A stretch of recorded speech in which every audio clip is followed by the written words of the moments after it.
Good morning बच्चों।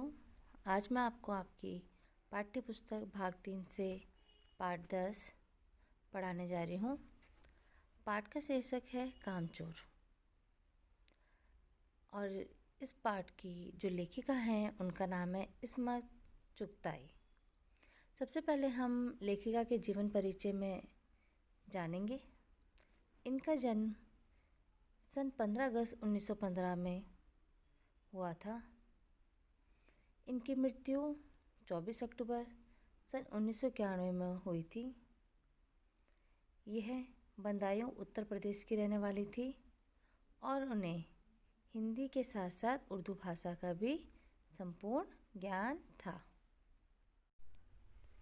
इस्मत चुगताई का जन्म 15 अगस्त 1915 को उत्तर प्रदेश के बदायूं जिले में हुआ था और इनका निधन 24 अक्टूबर 1991 को मुंबई में हुआ था।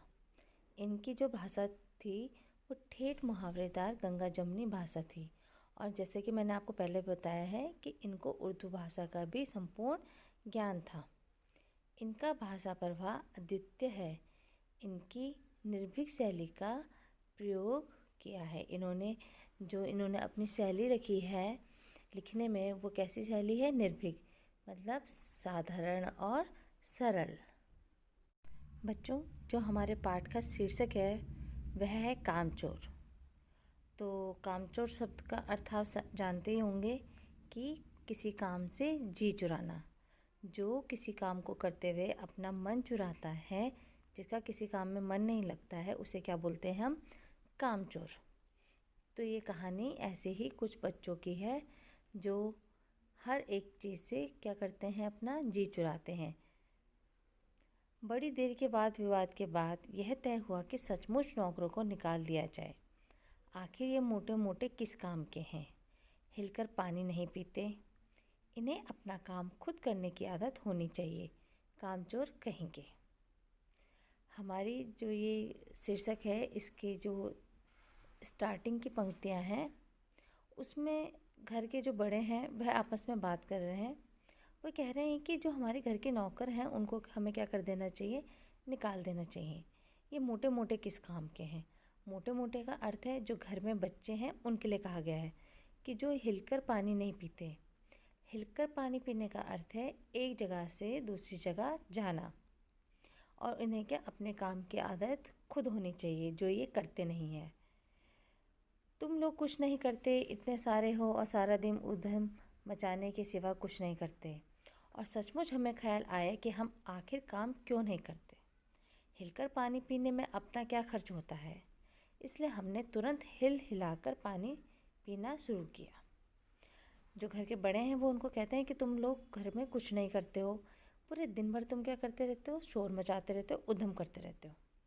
तो हम बच्चों ने सोचा कि आखिर हम काम क्यों ना करें, हमें हिलकर पानी पीने में क्या खर्च होता है। तो हमने क्या करा? तुरंत हिल कर पानी पीना शुरू किया। अब जब हिलते हैं तो उसमें क्या होता है? धक्का मुक्की भी होती है, ठीक है। तो जब धक्का मुक्की होती है तो कोई किसी के ऊपर गिरता है और कोई किसी के ऊपर गिरता है। तो बच्चों में आपस में ये होड़ लगी कि हम कोई दबले पतले से तो है नहीं कि जो हिलकर पानी नहीं पी सकते। तो ये क्या, एक दूसरे को हिल के पानी पीने के चक्कर में वे एक दूसरे को धक्का देने लग जाते हैं, और वहीं पानी के मटके के पास क्या होता है? घमासान युद्ध हो जाता है। जो पानी से भरी हुई सुराहियाँ रखी हुई होती हैं वो क्या इधर उधर लुढ़क जाती हैं, मटके भी गिर जाते हैं, और कपड़े भीगे तो भीगे, वो और सो अलग सारा के सारा गिल्ला हो जाता है। ये भला काम करेंगे? अम्मा ने निश्चय किया। जो उनकी अम्मा थी उन्होंने टोंट मारते हुए उन्हें कहा कि ये भला काम करेंगे। तब तक दूसरी ओर से आवाज़ आई, करेंगे कैसे नहीं? देखो जी, जो काम नहीं करेगा उसे रात का खाना हरगिज नहीं मिलेगा, समझे? यह लीजिए, बिल्कुल शाही फरमान जारी हो रहे हैं।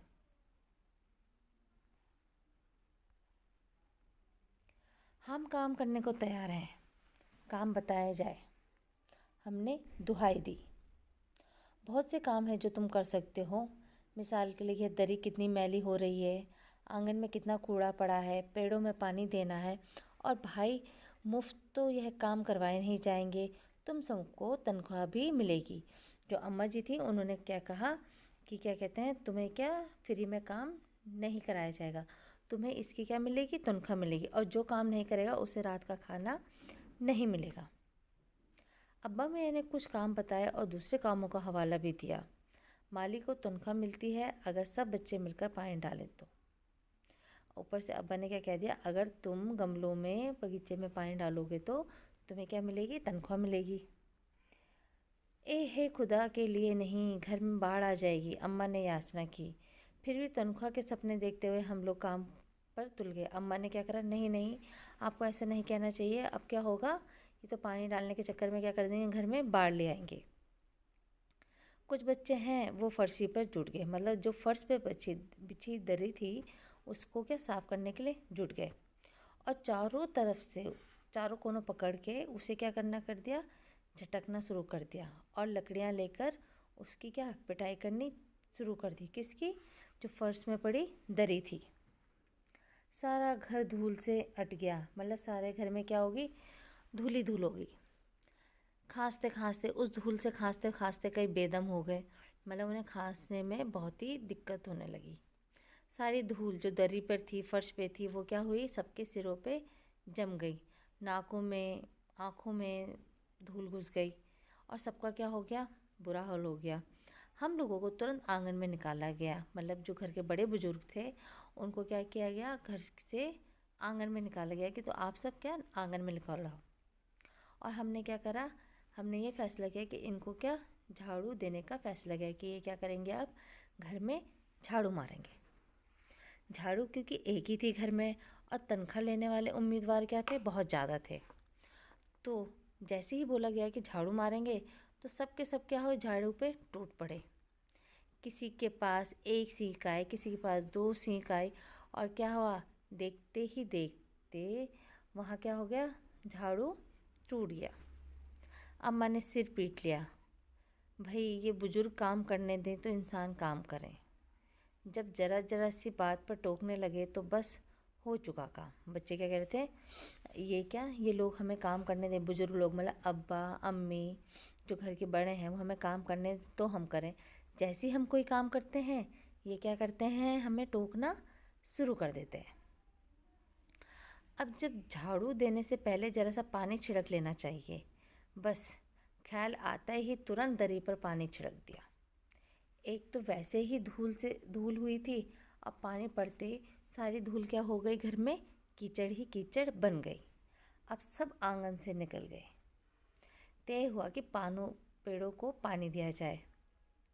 घर में जो भी रखे थे, बाल्टियाँ, लोटे, तसले, भगोने, पतीलियाँ, जिन्होंने ये चीज़ें भी ना मिली वो डोंगे, कटोरे और गिलास लेके आ गए कि उन्हें पेड़ों में पानी डालना था। अब पेड़ों में जब पानी डालता उसे क्या मिलती थी, तनख्वाह मिलती थी। अब सारे के सारे क्या हुए, बर्तन तो सबको मिल गए, पर घर में नल क्या था, एक ही था बाहर आंगन में, तो वहाँ नल पे सब टूट पड़े।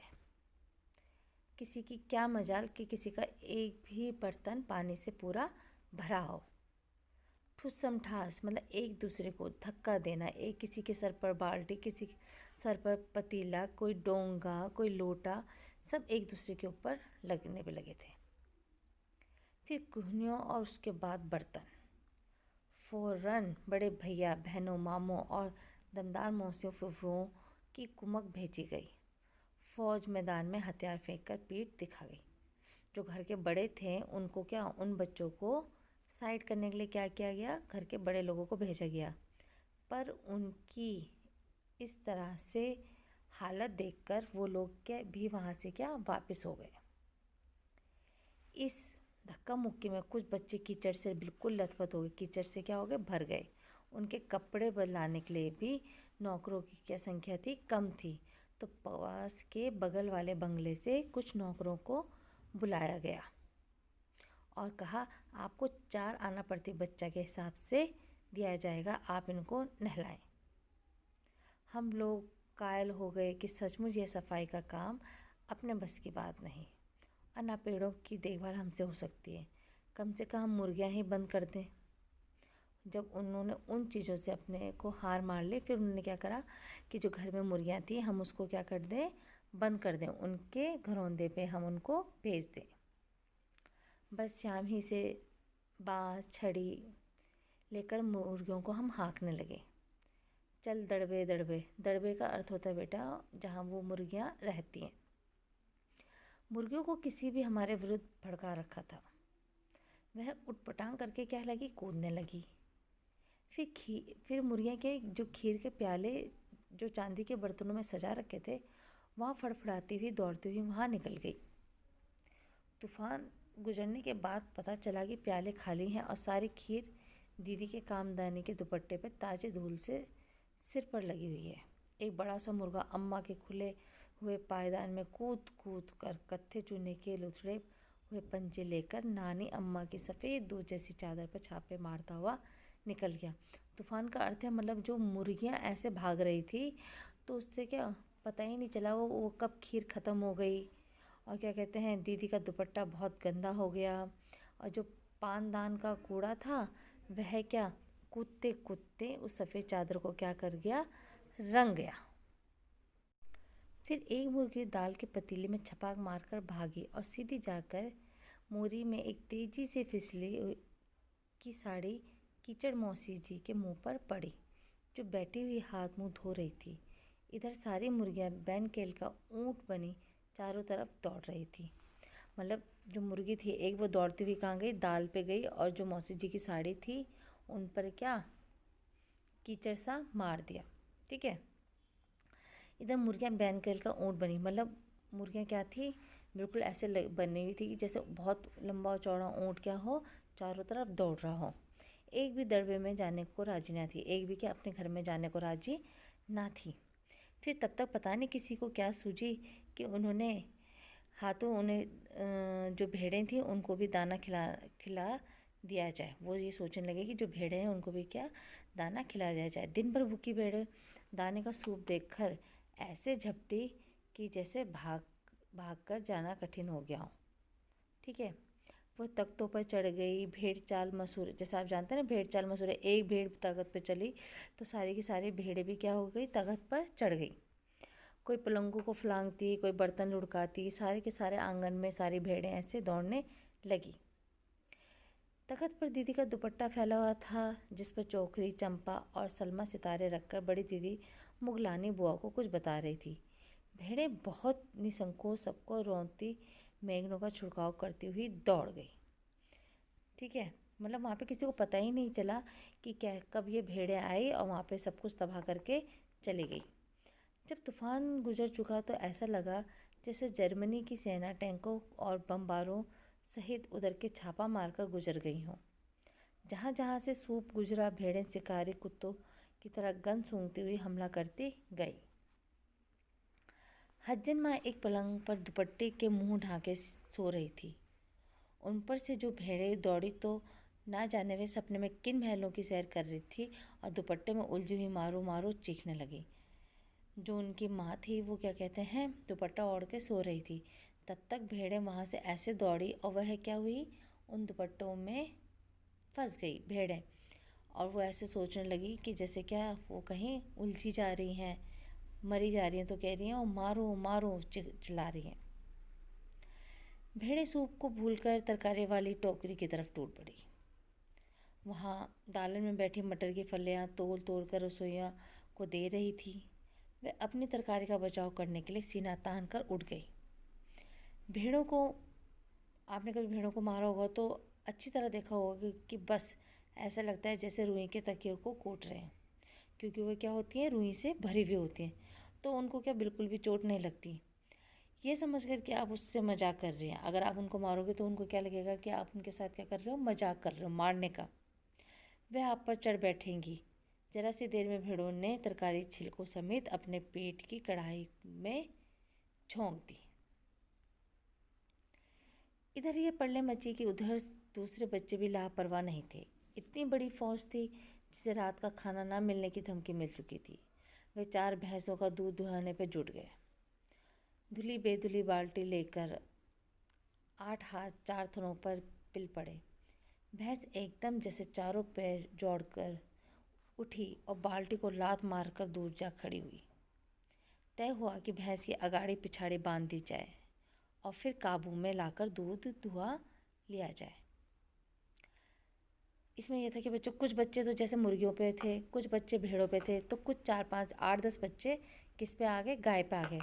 और वो क्या, एक बाल्टी लेकर कम से कम 4 बच्चे, मतलब लगा लो 8 हाथ, वो क्या हुए, गाय के नीचे दूध दुहाने के लिए बैठ गए। ठीक है, तो जब वो सारे इतने सारे बच्चे वहाँ बैठे भैंस के नीचे, तो वो क्या हुई, फटाफट खड़ी उठी और लात मारकर खड़ी हो गई। तो बच्चों ने ये है तय किया कि जो इनके अगाड़ी पिछाड़ी है उसे क्या बांध दिए जाए। ठीक है, झूले की रस्सी उतार कर भैंस के पैर बांध दिए गए। ये देखो यहाँ पे देख रहे हैं आप चित्र में कि भैंस के पैर किससे बांधे हैं, उन्होंने चारपाई से बांधे हैं बच्चों ने।